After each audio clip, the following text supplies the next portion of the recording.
Hey guys, I'm Lee Taylor. That's the 2021 Hyundai Santa Fe, and this is a Right Lane review.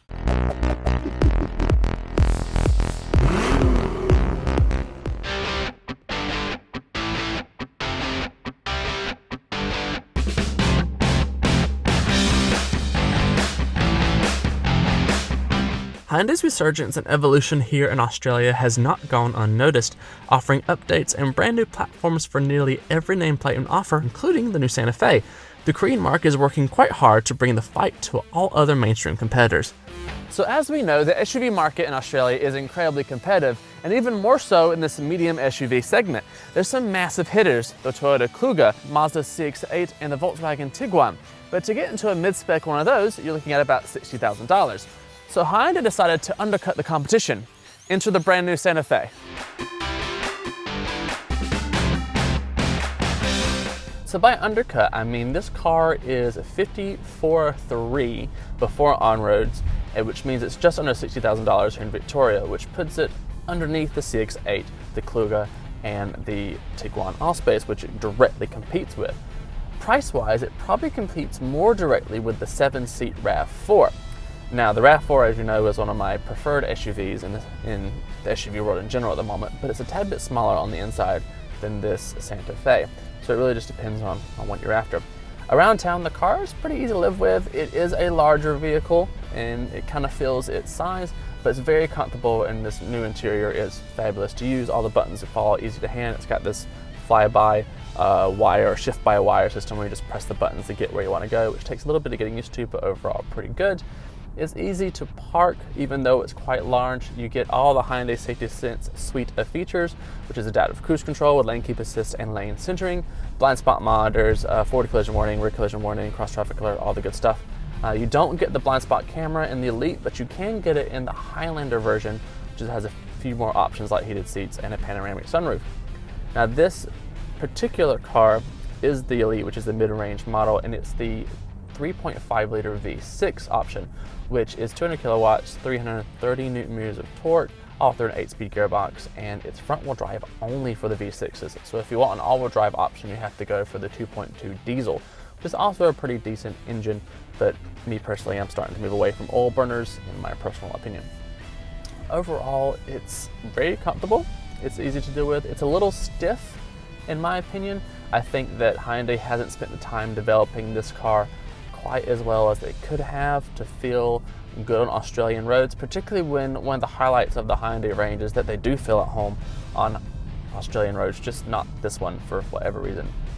Dynamically, when you come to SUVs, you're not looking for an athlete 9 times out of 10, and like I said, it's probably closest competitor from a dynamics perspective would be the RAV4.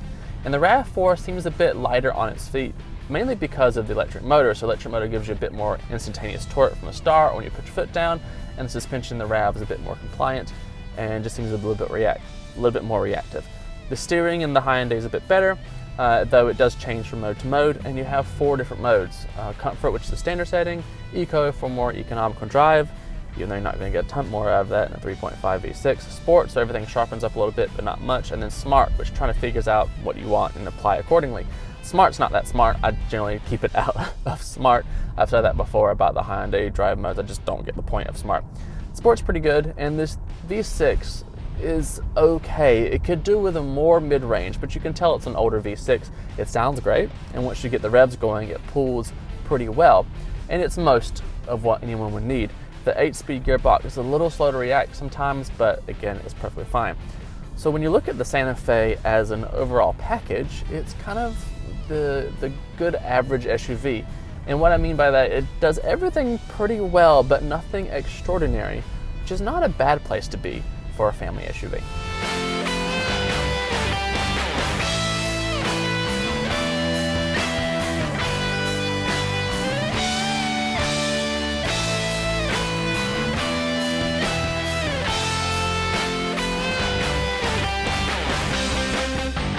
So how's the interior on the new Santa Fe? Well, I have to say this is a massive step forward for Hyundai as far as interiors are concerned. I mean, it's beautiful in here. I love the design, the layout, everything falls easily to hand, and this chocolate brown sort of color is really beautiful against the black and the trim. These seats are very nice and comfortable. You sit nice and high. The steering wheel is pretty standard Hyundai, also leather wrapped, but you have some buttons right at hand. This Elite model has analog gauges with a small digital cluster, but you can get a full digital cluster in the higher Highlander model.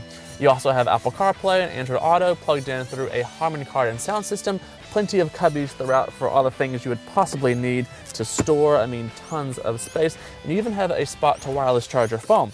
The problem is, if you have the wireless charger going, you can't plug your phone in to use Apple CarPlay. Bit odd.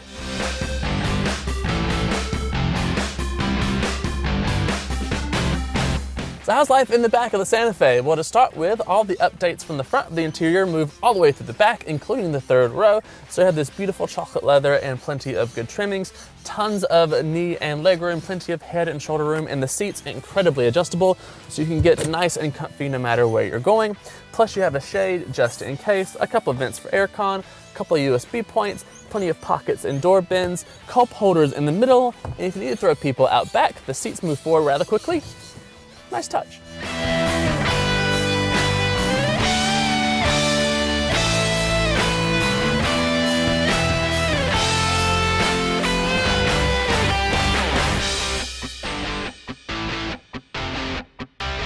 So how's the boot in the back of the Santa Fe? Once the automatic door gets nice and open, there's plenty of space as long as you keep the third row seats folded down. Now the second row seats can also fold down flat, which gives you even more room for stuff like dog crates, trip to Bunnings, or cross-country road trips. Underneath the load floor is a spot for your load cover, and there's a full-size spare underneath.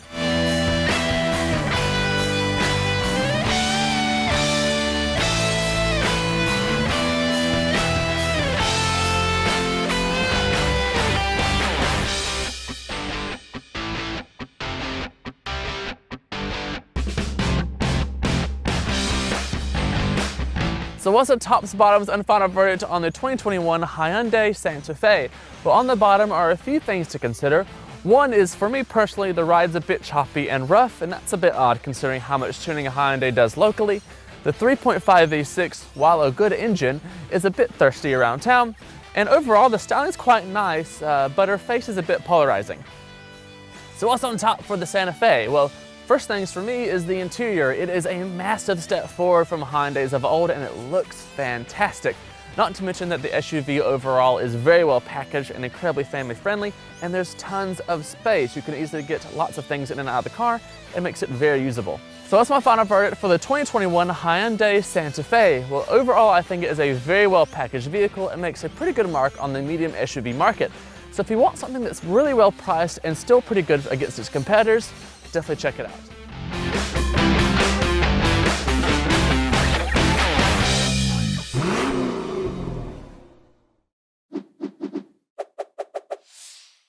When life turns a corner, what do? You drive cars in circles until you get your lines right, is what you do.